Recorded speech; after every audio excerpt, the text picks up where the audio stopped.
네, 박성준 의원님 질의해 주세요. 법원 행정처님 안녕하세요. 네. 정치의 사법화라는 얘기 많이 들어보셨죠?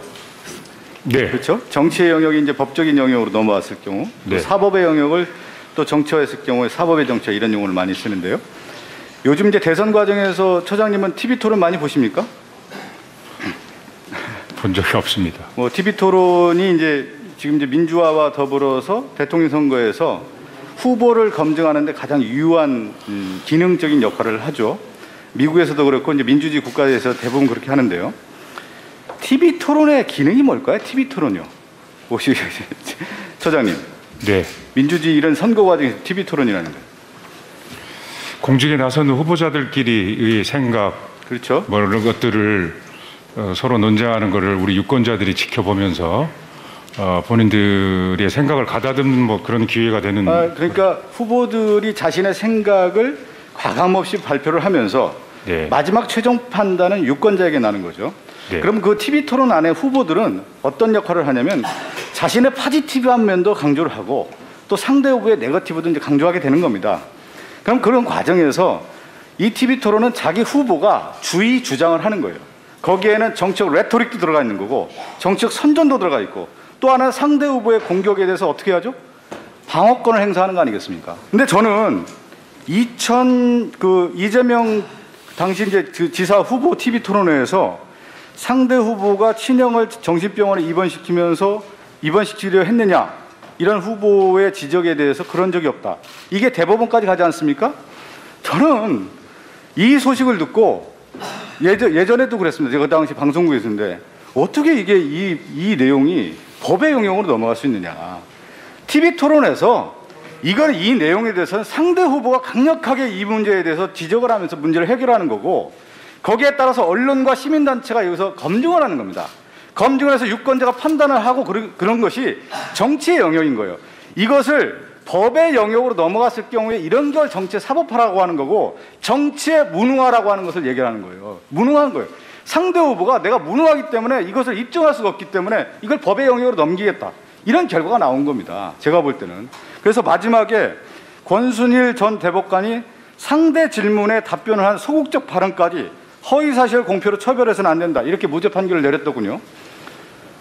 제가 말씀드린 것처럼 이 내용 자체가 법의 영역에서 법의 영역으로 넘어갈 사안이 아니다. TV 토론에서는 공론의 장인 겁니다. 그래서 민주주의를 얘기했던 한나 아레트가 뭐라는 얘기하냐면 민주주의는 수다의 정치라고 하는 거예요. 수많은 얘기를 쏟아내는 겁니다. 그래서 마지막 최종 판단은 언론과 시민단체를 통해서 국민의 판결을 내리는 것이 민주주의의 과정인 거예요. 이런 내용이 법의 영역으로 넘어가서는 안 된다. 이제 이걸 한편으로 다시 법적인 영역으로 넘어갔을 경우에 그러면 권순일 전 대법관이 판결을 내렸단 말이에요. 그러면 민주주의 과정에서 삼권 분립이고 사법의 영역은 그러면 누구에게 책임을 주는 겁니까? 사법부가 판단을 내렸어요. 이 판단의 책임을 어떻게 규명할 수가 있는 겁니까? 처장님, 그런 생각 안 해보셨습니까? 입법, 사법, 행정이에요. 사법부가 국민에게 책임을 진다고 했을 경우에 입법부나 대통령은 대통령 선거를 통해서 그 책임성을 물을 수 있습니다.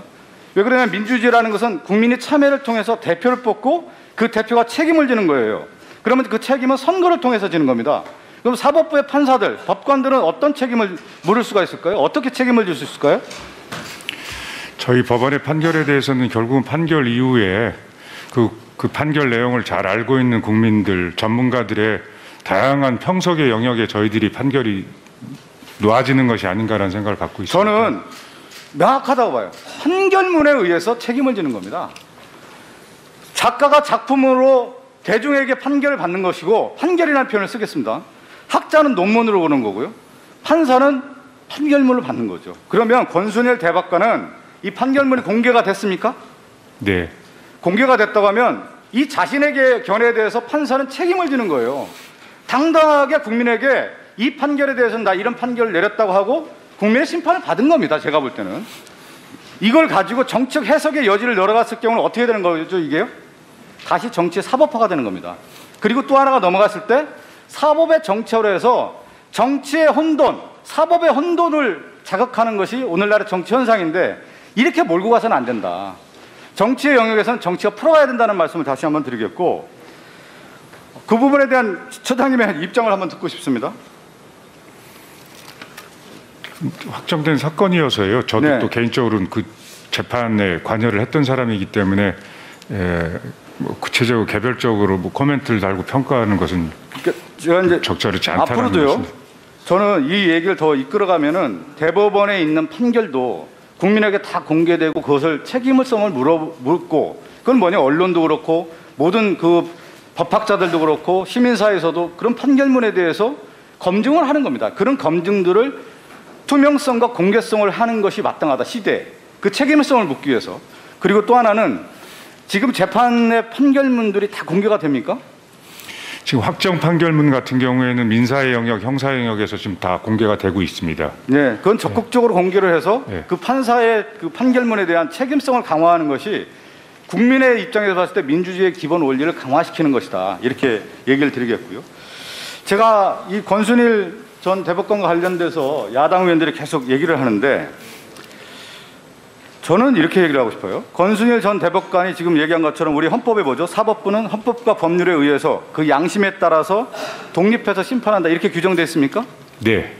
그 대법관이 제가 처음에 얘기한 것처럼 양심에 따라 판단하고 그 판결문을 가지고 국민에게 공개돼서 그 책임성을 묻는 것이 마땅하다. 그런데 여기에 이제 정치적 해석을 자꾸 덧붙이는 것 같아요. 이재명 후보의 무죄 판결을 했기 때문에 이 권순일 대법관과 연관성이 있느냐, 이런 걸 가지고 얘기하는데, 이걸 더 넘어가 보면 이렇게 어떤 상호 관계성으로 갖고 추적을 하다 보면 이렇게 얘기하고 싶어요. 1분 더 주십시오. 네. 화천대 이후에 지금 가장 큰 문제가 뭐냐면 전직 법조인들이 상당히 연관이 되어 있습니다. 지금 보면요. 김만배라고 하는 지금 대법원의 법조 출입 기자였다고 하더군요. 사장님 만나보신 적 있습니까? 아닙니다. 이 김만배 팀장이 누구랑 가깝습니까? 지금 보면. 누구랑 가깝습니다. 곽상도, 박영수, 이분들랑 가까워요. 누구죠? 박영수. 화천대유에 누가 취직했습니까? 박영수의 딸 취직하지 않았습니까? 곽상도의 아들 화천대유에 취직했단 말이에요. 그리고 박영수 특검과 가장 가까운 사람이 누굽니까? 윤석열 전 검찰총장과 그때 당시 특검의 수사팀장으로 일하는 사람이 윤석열 전 총장 아닙니까? 그리고 윤석열 전 총장이 중앙지검장으로 일할 당시에 검찰총장 청문회를 앞두고 있는 시점에 집을 누구랑 매매했습니까? 김만배의 누나와 윤석열 총장 간의 그 부친의 집이 매매가 된 거 아니겠습니까? 이걸 단순하게 우연으로만 설명할 수 있을까요? 법원의 판결을 오랫동안 해본 분으로서 이 부분을 어떻게 생각하십니까? 지금 진상이 밝혀지고 있는 과정에서 제가 그 의원님 말씀에 답변하기는 적절치 않다라고 말씀드리고 싶습니다.